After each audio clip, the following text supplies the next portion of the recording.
Headlines के बाद 9 second news की शुरुआत राष्ट्रपिता की जयंती से जुड़ी खबरों के साथ।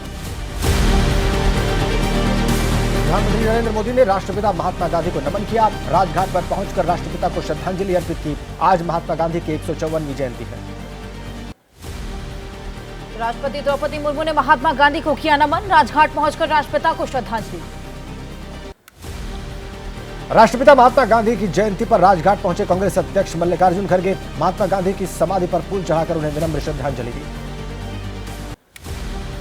गांधी जयंती पर पूरा देश महात्मा गांधी को कर रहा याद। लोकसभा स्पीकर ओम बिरला ने राष्ट्रपिता को उनकी समाधि स्थल राजघाट पर अर्पित की पुष्पांजलि।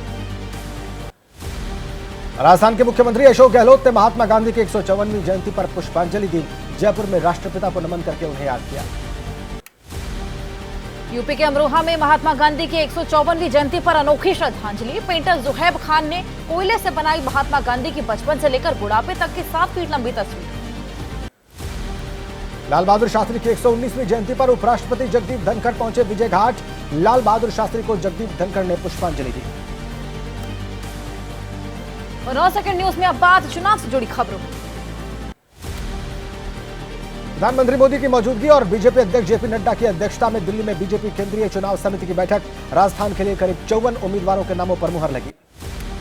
राजस्थान में भी मध्य प्रदेश वाला फॉर्मूला बीजेपी कर सकती है लागू। सूत्रों के हवाले से खबर 6 विधानसभा सीटों पर सांसदों को बनाया जा सकता है उम्मीदवार।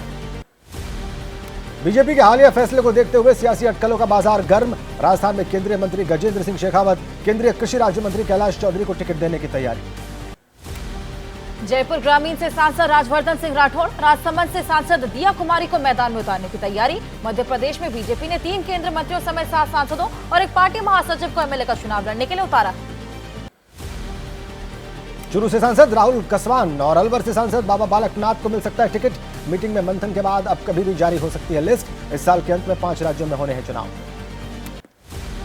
केंद्रीय चुनाव समिति ने छत्तीसगढ़ की तकरीबन सभी सीटों पर उम्मीदवार किए फाइनल। 69 सीटों पर उम्मीदवार तय। अगले 1 या 2 दिन में जारी हो सकती है सूची। सभी मौजूदा विधायकों को फिर से टिकट देने की तैयारी। कई सीटों पर मध्य प्रदेश का फॉर्मूला हो सकता है लागू। सांसदों को मैदान में उतारा जा सकता है। सूत्रों के मुताबिक बिलासपुर से सांसद और छत्तीसगढ़ बीजेपी अध्यक्ष अरुण को चुनाव लड़ाने की तैयारी। रायपुर से सांसद सुनील सोनी को भी दिया जा सकता है टिकट। चुनाव से पहले तेलंगाना को पीएम मोदी की सौगात। प्रधानमंत्री ने 13,500 करोड़ की योजनाओं का किया लोकार्पण और शिलान्यास। तेलंगाना में केसीआर सरकार पर पीएम मोदी का प्रहार। बोले तेलंगाना बदलाव चाहता है। लोगों को राज्य में भ्रष्ट सरकार के बजाय पारदर्शी और ईमानदार सरकार की जरूरत। तेलंगाना के महबूबनगर में मौजूदा सरकार पर पीएम मोदी का प्रहार। कहा सिंचाई परियोजना के बहाने तेलंगाना में हुआ भ्रष्टाचार। किसानों के लिए बनाई गई योजनाओं के माध्यम से पैसे कमा रही है सरकार। बीजेपी के राष्ट्रीय महासचिव तरुण चुग बोले तेलंगाना की जनता के मन में पीएम मोदी। लोग परिवारवाद और वंशवाद के खिलाफ। इस बार के चुनाव में जनता करेगी हिसाब। तेलंगाना के विधायक टी राजा ने भीलवाड़ा में भरी हुंकार। कहा हिंदू राष्ट्र की राजधानी होगी अयोध्या। हिंदू राष्ट्र में हम दो हमारे दो को मिलेगा मताधिकार का अधिकार। रायपुर में हुई कांग्रेस स्क्रीनिंग कमेटी की बैठक। प्रदेश को 90 विधानसभा सीटों पर हुई चर्चा। मीटिंग में सीएम भूपेश बघेल मौजूद रहे। राजस्थान में चुनाव से पहले केंद्रीय मंत्री पीयूष गोयल का बड़ा दावा। राजस्थान की जनता ने बना लिया है मन। इस बार आने वाली है बीजेपी की ईमानदार और कर्मठ सरकार। कांग्रेस नेता सचिन पायलट का बयान। कांग्रेस की सरकार बनानी है तो बड़ा दिल रखकर सबको साथ लेकर चलना होगा। केंद्रीय मंत्री अनुराग ठाकुर का कांग्रेस पार्टी पर प्रहार। कांग्रेस पार्टी ने अपनी सोच अर्बन नक्सल को आउटसोर्स की।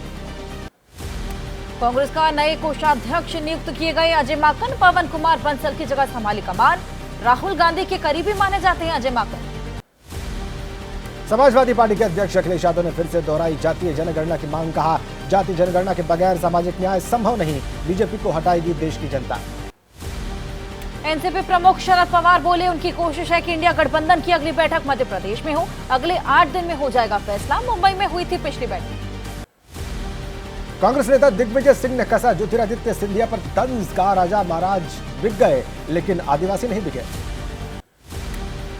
बीजेपी सांसद रमेश पिथौड़ी का दिल्ली के सीएम अरविंद केजरीवाल पर हमला। कहा केजरीवाल ने कही थी 2024 में यमुना में स्नान की बात। बताएं अब कब करेंगे स्नान। बीजेपी से गठबंधन पर जेडीएस ने रुख साफ किया। जेडीएस नेता एचडी कुमारस्वामी ने कहा सभी नेताओं ने बीजेपी जेडीएस गठबंधन जारी रखने का समर्थन किया। पार्टी में कोई मतभेद नहीं।